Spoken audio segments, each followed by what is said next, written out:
Mataban por diversión, compartiendo un desprecio sanguinario por la vida humana de las formas más horribles posibles. Las páginas de la historia son testigos de cómo orquestaron el caos e infundieron miedo en los corazones de muchos. En esta reveladora exploración nos adentraremos en las escalofriantes historias de estas mentes criminales, detallando los atroces crímenes que les permitieron llegar a lo más alto de la infamia. Sin pérdida de tiempo, estos son los convictos más peligrosos de la historia. Thomas Silverstein. Cuando Thomas Edward Silverstein falleció en 2019, su muerte marcó el final de una era. Este hombre, brutal asesino y presunto antiguo líder de la banda carcelaria Hermandad Aria, se había convertido en el preso que más tiempo había permanecido en régimen de aislamiento en la historia de Estados Unidos, en el momento de su muerte, tras pasar 36 años en una celda insonorizada en la que nunca se apagaban las luces. Nacido como Thomas Edward Conway, el 4 de febrero de 1952, Silverstein creció como un niño tímido y torpe, acosado con frecuencia en el barrio de clase media donde vivía la familia por sus compañeros, que creían que era judío. Como se puede adivinar, el acoso a menudo le hacía volver a casa llorando y sumido en la miseria. Sin embargo, después de que su madre, Virginia Silverstein, le exigiera que se defendiera, amenazándole con pegarle si volvía a casa llorando por haber sido acosado, Silverstein recurrió a la violencia para defenderse. A los 14 años, las autoridades lo condenaron a un reformatorio de la Autoridad Juvenil de California por participar en actos violentos. Para algunos, la vida en un reformatorio suele marcar el comienzo de la toma de mejores decisiones en la vida. No fue el caso de Silverstein, que con 19 años ingresó en la prisión californiana de San Quintín por un robo a mano armada en 1971. 4 años después, la policía lo detuvo por 3 robos a mano armada, a los que siguió una condena de 15 años por otro robo a mano armada en 1977. Como si la problemática vida de Silverstein no pudiera empeorar, cometió 4 brutales asesinatos mientras estaba encarcelado, lo que reforzó su imagen de hombre muy peligroso. En 1980, Silverstein fue condenado por el asesinato de su compañero de prisión, Danny Atwell, a quien supuestamente mató por negarse a servir de mula para el tráfico de heroína en la prisión. Tras ser condenado a cadena perpetua, las autoridades lo trasladaron a la penitenciaría de alta seguridad de Marion, Illinois. Aunque posteriormente se anuló su condena, Silverstein volvió a meterse en problemas después de que él y su compañero de prisión, Clayton Fountain, asesinaran presuntamente a Robert Chappelle, miembro de la banda de la prisión DC Blacks. Aunque evitó una posible condena a muerte, recibiendo en cambio otra cadena perpetua por el crimen, él y Fountain pronto cometieron otra atrocidad cuando asesinaron de forma espantosa al líder nacional de la banda de la prisión DC Blacks, Raymond Lee Cadillac Smith, y arrastraron su cuerpo por la pasarela frente a las celdas para que lo vieran los demás presos. A pesar de la gravedad de su crimen, Silverstein defendió su acción diciendo: «Intenté decirle a Cadillac que yo no había matado a Chappelle, pero no me creyó y se jactó de que iba a matarme. Todo el mundo sabía lo que pasaba y nadie hizo nada para separarnos. Los guardias querían que uno de nosotros matara al otro». El 22 de octubre de 1983, Silverstein mató al funcionario de prisiones Merle Klotz en USP Marion, utilizando un cuchillo de prisión casero que le había regalado su compañero Randy Gómez. Sin mostrar remordimiento alguno, alegó que su acción era una represalia, porque Klotz le había acosado deliberadamente. Tras el asesinato del agente, las autoridades trasladaron a Silverstein a la penitenciaría de Atlanta y más tarde a la tristemente célebre ADX Supermax Prison de Florence, Colorado, donde lo recluyeron en régimen de aislamiento. Allí, los funcionarios de prisiones le sometieron supuestamente a varios abusos e injusticias, solo dignos de personas tan notorias como él. Peor aún, se negaron a hablar con él por respeto a Klotz. El 11 de mayo de 2019, Silverstein falleció a los 67 años en el Hospital St. Anthony de Lakewood, Colorado, debido a complicaciones derivadas de una operación de corazón. John Wayne Gacy. Para quienes conocen al supervillano de DC Comics, el Joker, es innegable la inconfundible malevolencia que define a su personaje.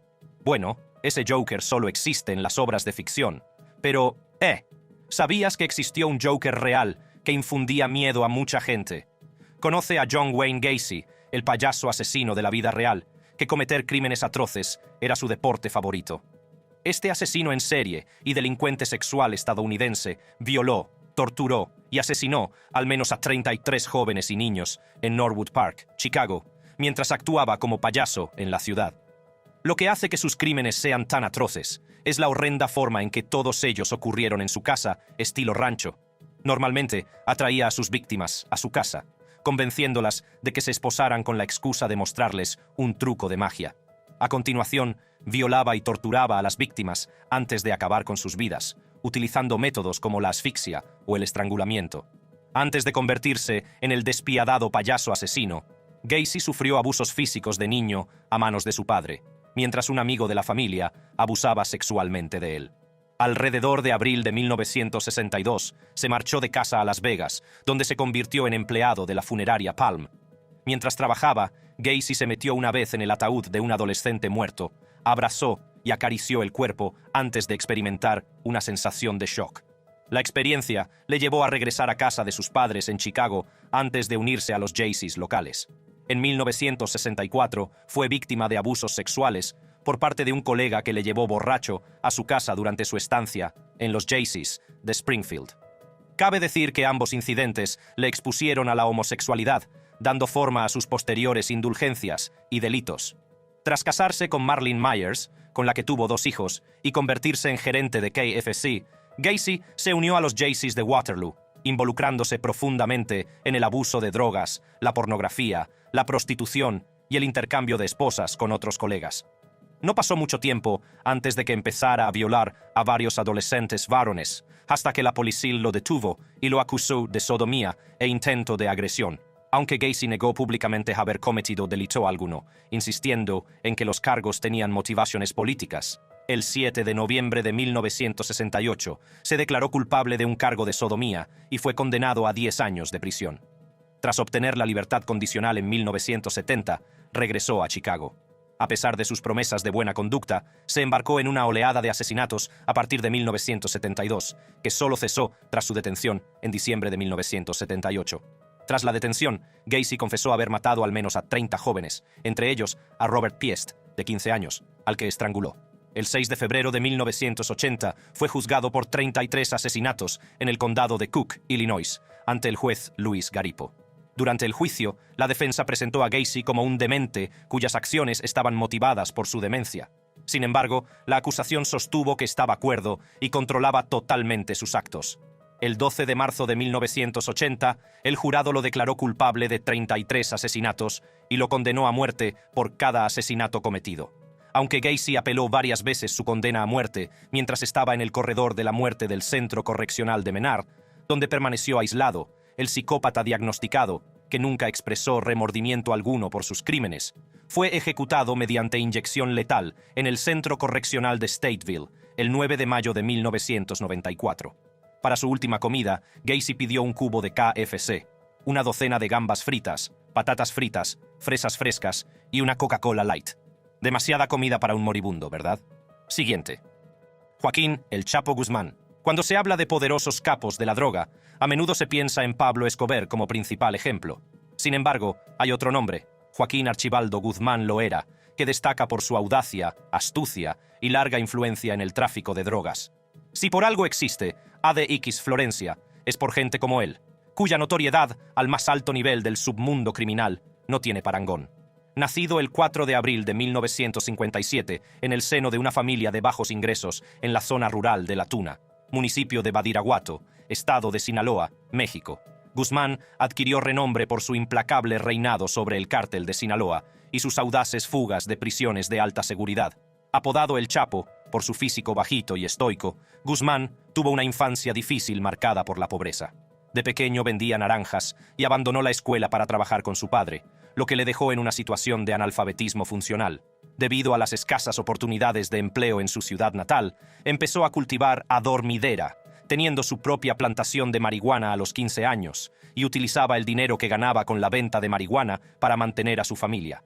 A los 20 años se unió al crimen organizado, trabajando para el narcotraficante Héctor El Güero Palma Salazar en la década de 1970, y más tarde para el Cártel de Guadalajara, dirigido entonces por Miguel Ángel Félix Gallardo, alias El Padrino. Tras la detención de Gallardo en 1989, formó el Cártel de Sinaloa junto con Palma Salazar. Ismael Zambada García y Juan José Esparragosa Moreno. Tras la detención de Palma en 1995, Guzmán asumió el liderazgo del cártel. Bajo su liderazgo, la organización criminal se convirtió en el cártel de la droga más prominente, rico y poderoso de México, con envíos de cocaína de varias toneladas a Estados Unidos. El imperio de la droga de Guzmán pronto le convirtió en multimillonario, con un patrimonio neto de unos 12 millones de dólares en su mejor momento y unos ingresos anuales de unos 460 millones de dólares antes de su encarcelamiento.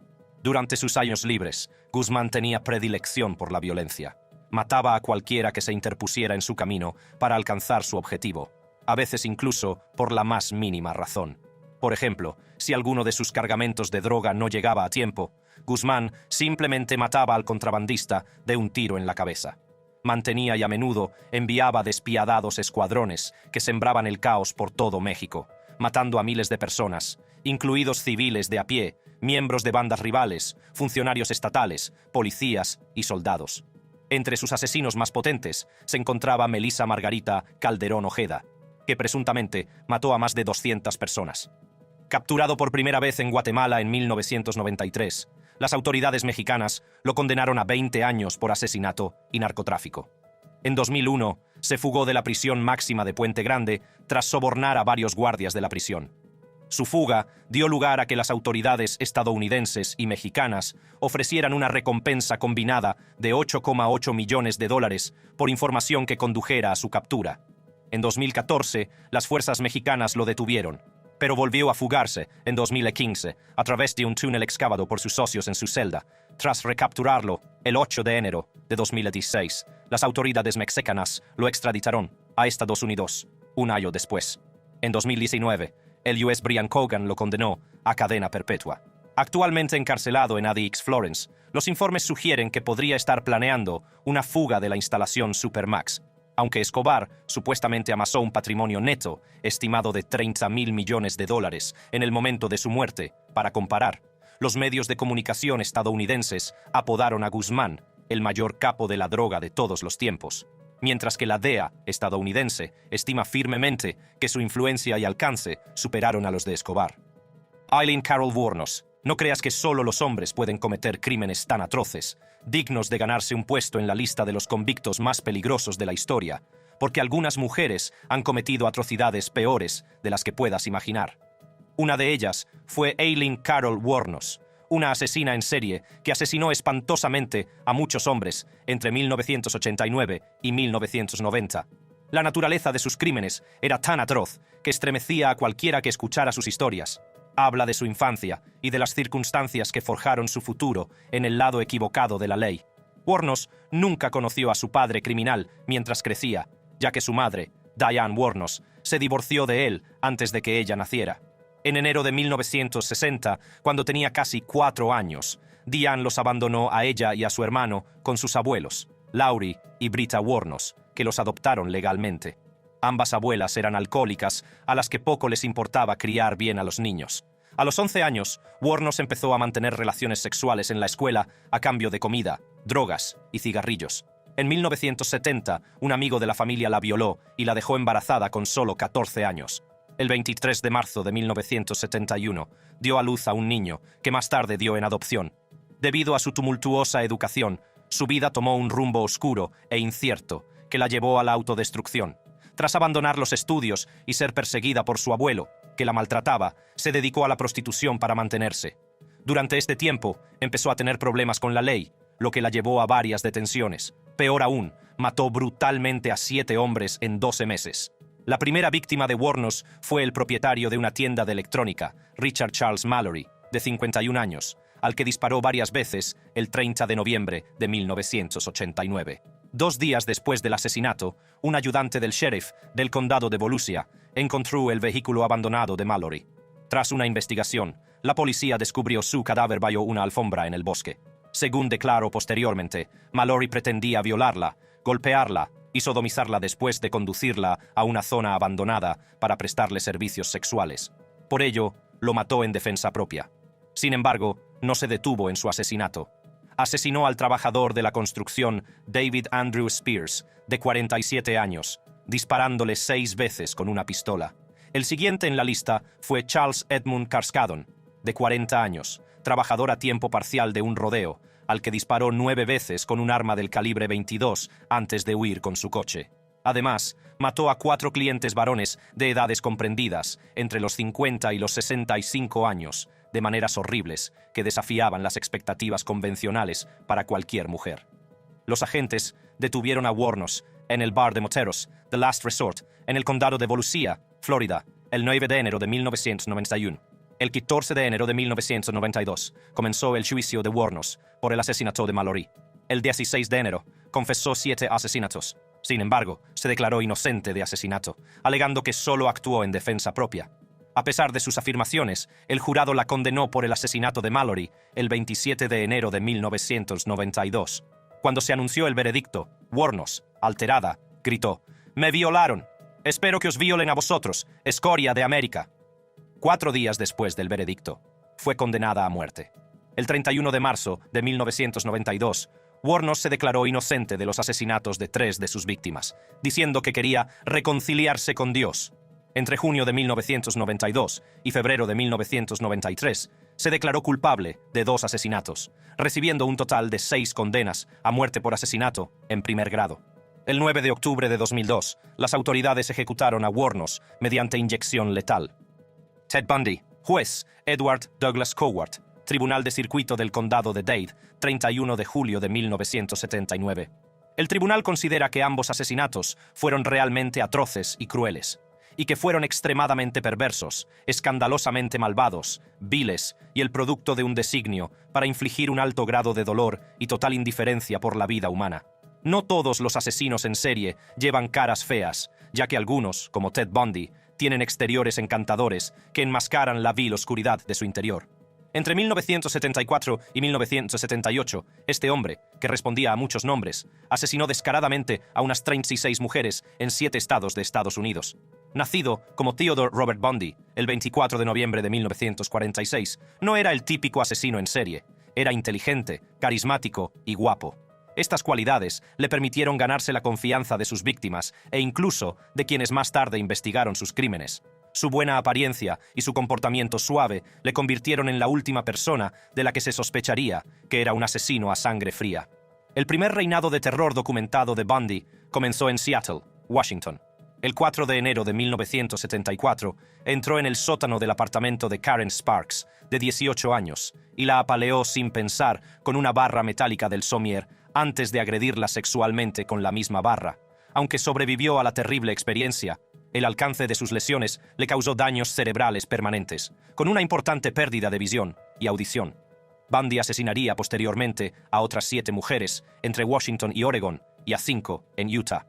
En 1975 se desplazó entre Utah, Colorado e Idaho, donde asesinó a otras 5 mujeres y a otras 6 en Florida en 1978. El modus operandi de Bundy era especialmente truculento. Su principal objetivo eran las mujeres jóvenes, a las que solía acercarse con una historia inventada o para echarles una mano. Una vez que se ganaba su confianza, las dominaba y secuestraba, sometiéndolas a actos horribles y violentos antes de acabar con sus vidas. Además, a menudo practicaba la necrofilia con los cadáveres de sus víctimas y supuestamente regresaba a los lugares donde las arrojaba para realizar actos indescriptibles con sus restos. Uno de los aspectos más inquietantes de los crímenes de Bundy fue que eludió la captura durante un largo periodo. Su capacidad para mantener una doble identidad como carismático estudiante de derecho y sádico asesino dejó perplejos a los investigadores. Aunque parecía que nunca le atraparían, la detención de Bundy el 16 de agosto de 1975 por Bob Hayward, agente de la patrulla de carreteras de Utah, marcó el principio de su fin. Tras eludir inicialmente la detención, las crecientes pruebas en su contra le llevaron a enfrentarse a cargos por diversos delitos cometidos a lo largo de los años. Tras ser condenado a una pena de 1 a 15 años en la prisión estatal de Utah en junio de 1976, escapó 2 veces de la custodia antes de acabar en Florida, donde el agente David Lee lo detuvo. Los juicios de Bundy en Florida se convirtieron en una causa célebre que atrajo la atención de los medios de comunicación y del público. Tras un largo proceso judicial en el que se presentaron pruebas irrefutables contra él por múltiples asesinatos, Fue condenado a muerte 2 veces, la primera en 1979 y la segunda el 10 de febrero de 1980, cuando se le condenó a morir electrocutado. Mientras estaba en el corredor de la muerte, el asesino en serie confesó los asesinatos de 30 mujeres, con escalofriantes detalles que revelaban el alcance de su brutalidad y la manipulación psicológica que empleaba para atrapar a sus víctimas. El 24 de enero de 1989, las autoridades lo ejecutaron en la silla eléctrica de Rayford, y su muerte marcó el final de un capítulo de la historia criminal. Charles Bronson. De niño era un chico encantador. Era obviamente brillante y siempre bueno con los niños. Era amable y de modales suaves, nunca un matón. Defendía a los débiles. Estas palabras sobre uno de los presos más antiguos del Reino Unido arrojan luz sobre el hecho de que no todos los delincuentes fueron siempre así. Aunque al principio fue detenido como delincuente de poca monta, Charles Bronson, alias Mickey, cometió muchos actos atroces que le hicieron ascender en la escala penal hasta ganarse la cadena perpetua. Bronson, preso violento, ha tomado numerosos rehenes durante enfrentamientos con funcionarios de prisiones y ha estado recluido en varios hospitales psiquiátricos especiales y de alta seguridad. Nacido Michael Gordon Peterson en Luton, Bedfordshire, el 6 de diciembre de 1952, Bronson procedía de un buen hogar y, según se dice, poseía un buen carácter mientras crecía. De adolescente, se trasladó con su familia a Ellesmere Port, Cheshire, donde empezó a meterse en líos. A los 13 años, fue enviado a un centro de detención de menores por participar en un robo. A lo largo de su juventud, mostró altos niveles de agresividad, participando a menudo en peleas y otras actividades violentas y delictivas, incluido el vandalismo de coches, por el que cumplió prisión preventiva por daños criminales. Pronto cometió otros delitos, lo que le ocasionó problemas con la justicia. A los 19 años fue condenado a una pena condicional por su participación en un robo con violencia, y en 1974 fue condenado a 7 años de prisión por robo a mano armada, a los 22 años. Durante su estancia en prisión, tuvo predilección por la violencia, atacando a menudo a otros presos, dañando la propiedad de la prisión y enfrentándose a los funcionarios de prisiones. La reputación violenta de Bronson le precedió durante todos sus traslados a prisión. Su frecuente mal comportamiento le valió medidas disciplinarias, incluido el aislamiento.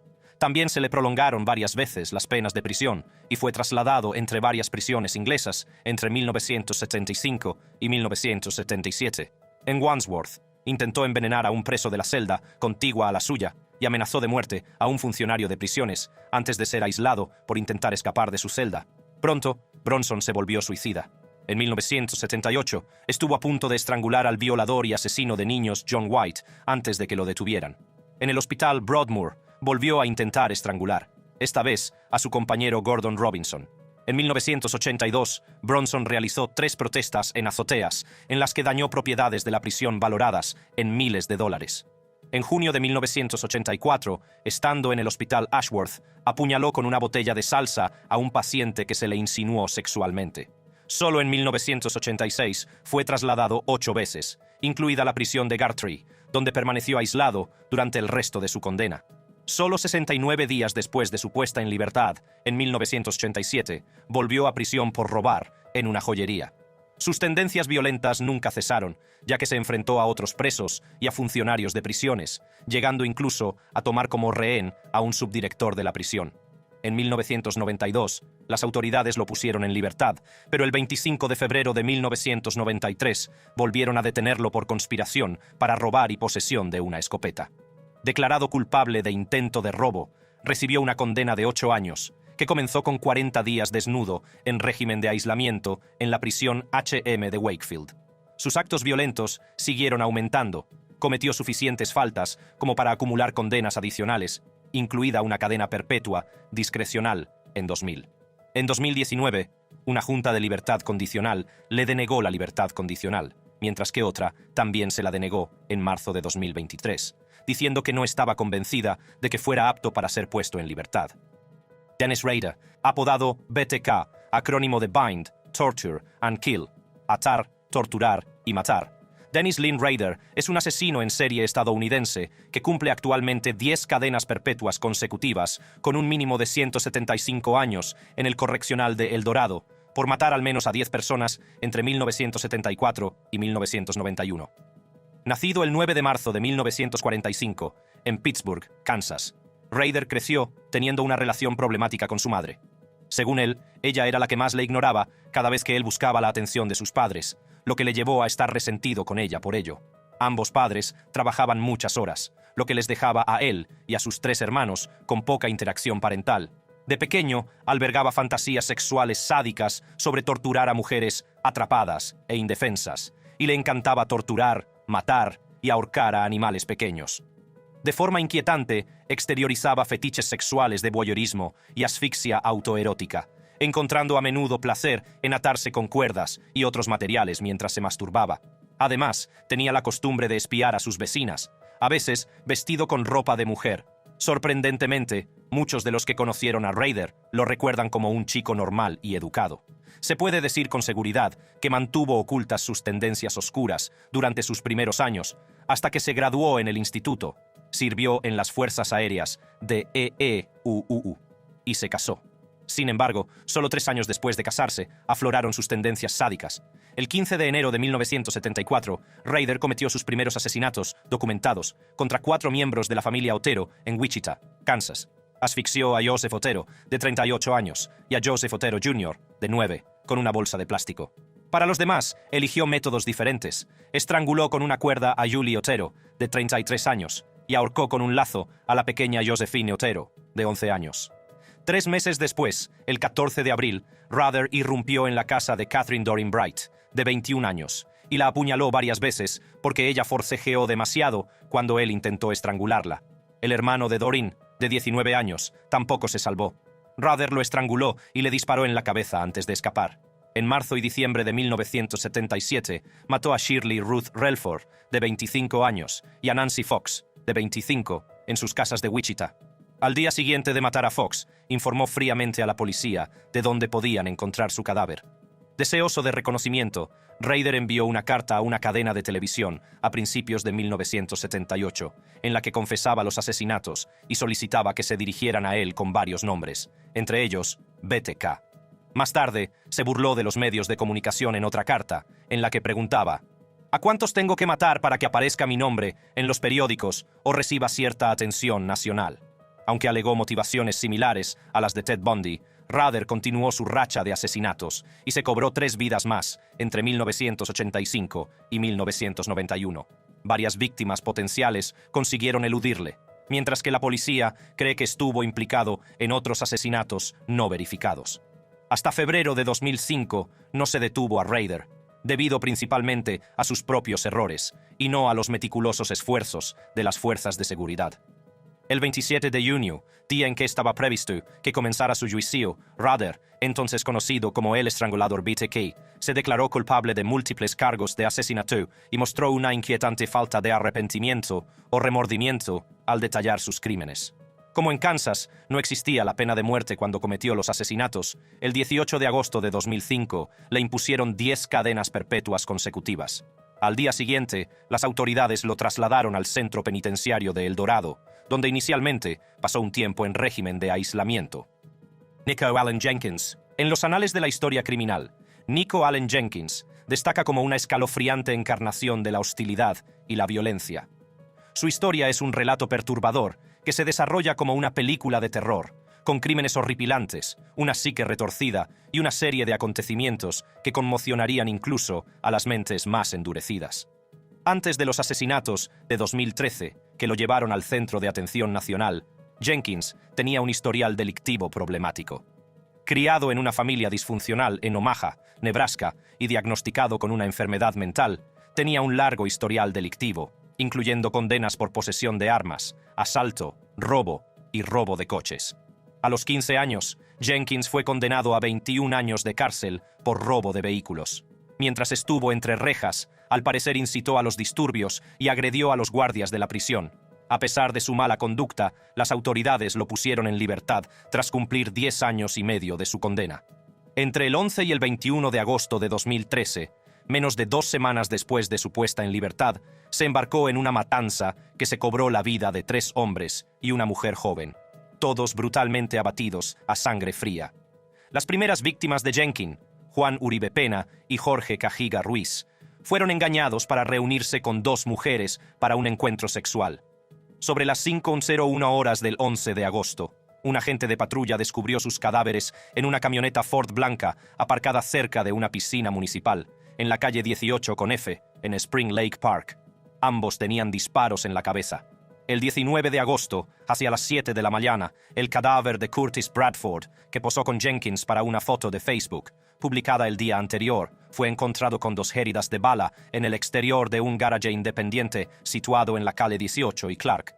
La cuarta víctima de Jenkins, Andrea L. Kruger, de 33 años, sufrió un destino similar el 21 de agosto, cuando la sacó de su coche y le disparó varias veces en la cara, el cuello y el hombro antes de huir con su todoterreno.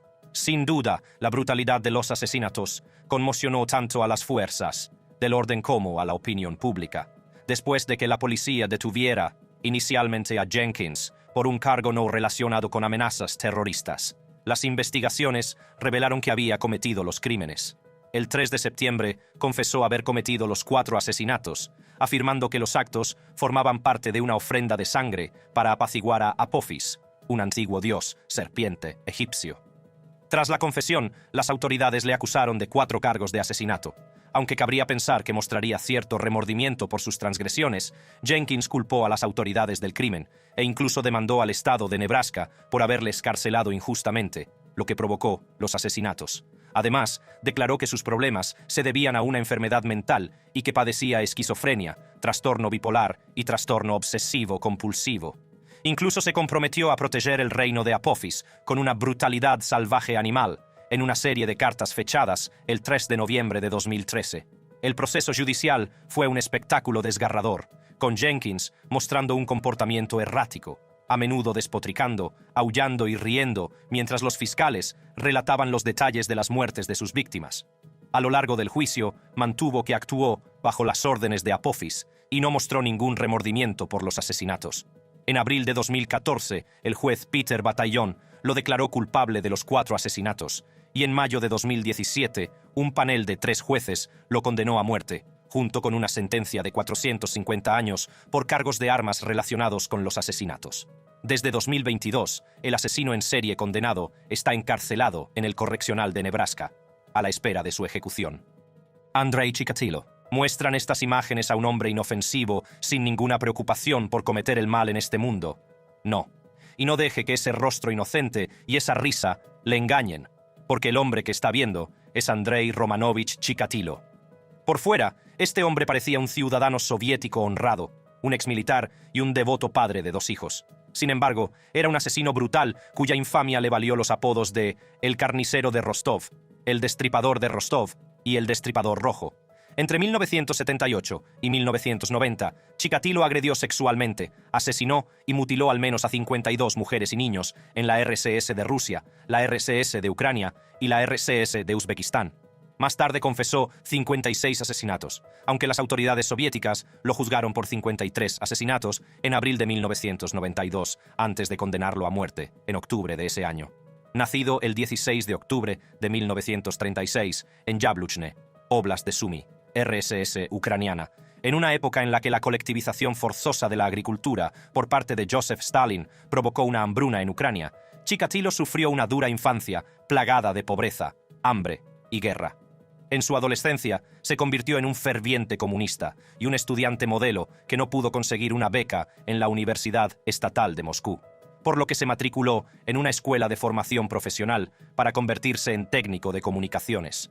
Más tarde, sirvió en el ejército soviético, se convirtió en ingeniero de comunicaciones y empezó a dar clases en la Escuela de Formación Profesional No 32 de Novoyaktynsk. A pesar de sufrir impotencia, lo que afectó negativamente a su vida sexual, Chikatilo agredió sexualmente a algunos de sus alumnos, lo que provocó el fin de su carrera docente en marzo de 1981. En septiembre de 1978, Chikatilo se trasladó a Shakti, donde se produjo su primer asesinato documentado. El 22 de diciembre de ese año, atrajo a Yelena Zakotnova, de 9 años, a una vieja y destartalada cabaña, donde, tras intentar violarla, pero no conseguir una erección, la estranguló y apuñaló hasta matarla antes de arrojar su cuerpo al cercano río Grushevka. Su segunda víctima, Larisa Tkachenko, de 17 años, sufrió un destino similar. el 3 de septiembre de 1981, Chikatilo la golpeó y estranguló hasta matarla, tras intentar mantener relaciones sexuales con ella, por la fuerza, utilizando sus dientes y un palo de 2 metros de largo para mutilar su cuerpo. Tras otros atroces asesinatos y crímenes, la policía lo detuvo el 13 de septiembre de 1984. Debido a la falta de pruebas, en su caso de asesinato, solo estuvo un año en prisión por robo antes de ser puesto en libertad el 12 de diciembre de 1984, tras cumplir solo 3 meses. Una vez en libertad, Chikatilo volvió a asesinar a mujeres, niñas y niños de tan solo 9 años. Los asesinatos horrorizaron a la opinión pública, que presionó a las autoridades para que llevaran al culpable ante la justicia. El 20 de noviembre de 1990, la policía lo detuvo a la salida de una cafetería. Al principio, se quejó de que se habían equivocado de hombre, pero 9 días después, confesó los crímenes. Acusado de 53 cargos de asesinato y 5 de agresión sexual a menores, el Destripador Rojo fue juzgado por el juez Leonid Akubshanov en la sala número 5 de la Audiencia Provincial de Rostov. El 14 de octubre de 1992, Akubshanov declaró a Chikatilo culpable de todos los cargos de asesinato y agresión sexual que se le imputaban, condenándolo formalmente a muerte al día siguiente. Tras permanecer 2 años en el corredor de la muerte, el carnicero de Rostov fue ejecutado de un solo disparo detrás de la oreja derecha el 14 de febrero de 1994 y enterrado en una tumba sin nombre en el cementerio de la prisión de Novocherkassk. Jason Eyeball Barnum, imagínate a un hombre con un tatuaje de calavera que se acerca a ti en una fría y tranquila noche de invierno. Te sentirías aterrorizado, ¿verdad?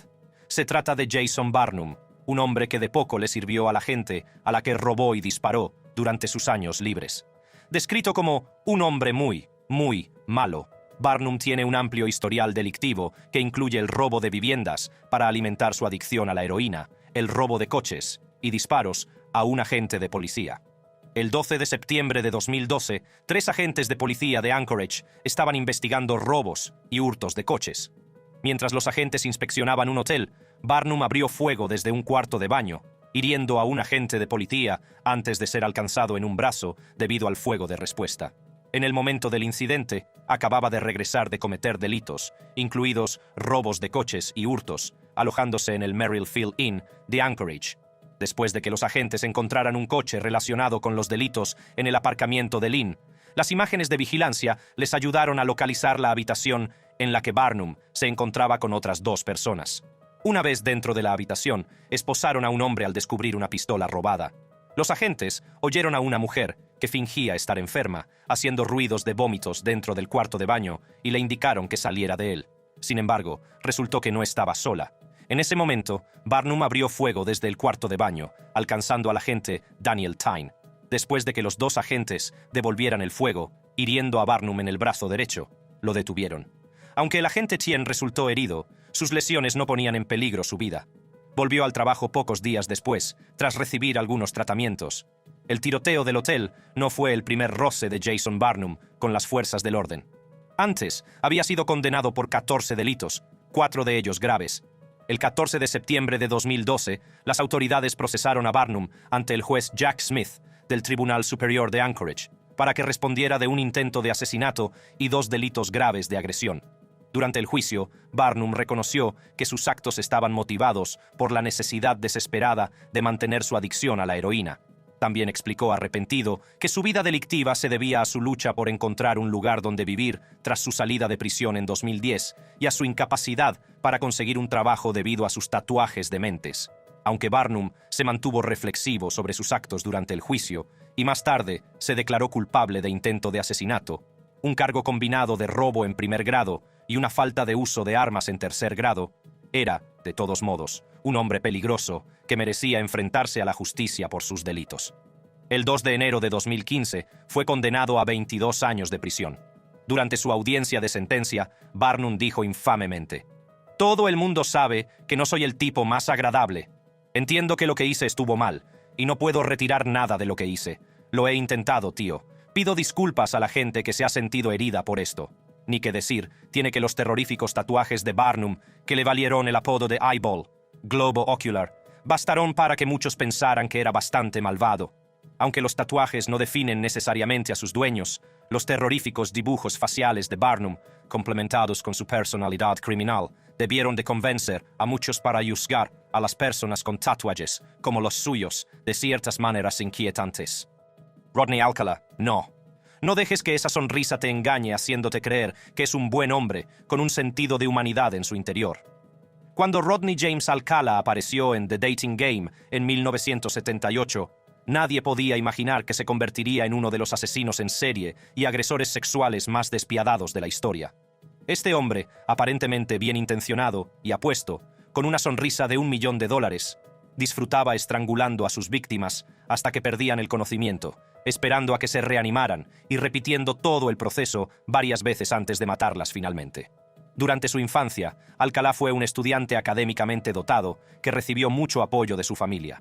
A los 17 años, sirvió como empleado del ejército estadounidense. Su oficial al mando lo describió como manipulador, vengativo e insubordinado. Recibió múltiples sanciones por agredir a mujeres. A los 20 años, le diagnosticaron un trastorno antisocial de la personalidad y fue dado de baja del servicio militar por motivos médicos. En 1968, la policía recibió una denuncia de que Alcala había atraído a su apartamento a Tali Shapiro, de 8 años. Cuando llegaron, había violado y golpeado a Shapiro con una barra de acero, dejándola en estado crítico antes de huir. La niña permaneció 32 días en coma y pasó meses en recuperación. Para eludir la detención, Alcala huyó de California y se matriculó en la Universidad de Nueva York con el nombre falso de John Berger. En 1971, trabajó en la misma oficina que el asesino en serie Richard Cottingham, aunque no hay pruebas que indiquen que se conocieran antes de sus respectivas detenciones. El 12 de junio de ese año, la azafata Cornelia Creeley, de 25 años, fue descubierta violada y asesinada en su apartamento. Al parecer, Alcala la estranguló con sus medias de nylon, posiblemente con el pretexto de ayudarla a mover muebles. Meses después de que el FBI lo incluyera en su lista de fugitivos más buscados en 1971, fue detenido y extraditado a California. Sin embargo, no se le acusó de violación e intento de asesinato porque los padres de Shapiro se la habían llevado a México para evitar que testificara. En su lugar, se enfrentó a cargos de pederastia, recibiendo posteriormente una condena de 3 años. 2 meses después de salir en libertad condicional, en 1974, la policía volvió a detenerlo por agredir a una niña de 13 años. Fue condenado a 2 años de prisión y obtuvo de nuevo la libertad condicional en 1976. Una vez en libertad, Alcala viajó a Manhattan, donde asesinó a Ellen Jane Hoover, la hija de 23 años del propietario de un club nocturno. En junio de 1979, violó, golpeó y apuñaló a Robin Christine Samsoy, de 12 años, en Huntington Beach. Después de que la policía descubriera sus restos, 12 días más tarde, la investigación condujo a su detención en julio de 1979. Alcala fue juzgado por el asesinato de Samsoy y fue declarado culpable, por lo que fue condenado a muerte. La condena fue anulada más tarde, cuando se supo que los miembros del jurado conocían sus anteriores delitos sexuales. Un segundo juicio, en 1986, que también se saldó con una condena a muerte, fue anulado después de que presentara una petición federal de habeas corpus, que le fue concedida en 2001. No obstante, la serie de victorias judiciales de Alcala terminó en marzo de 2010, tras una batalla legal de casi una década por el asesinato de Samsoy y de otras 4 víctimas. Condenado por 5 cargos de asesinato en primer grado, recibió una tercera pena de muerte.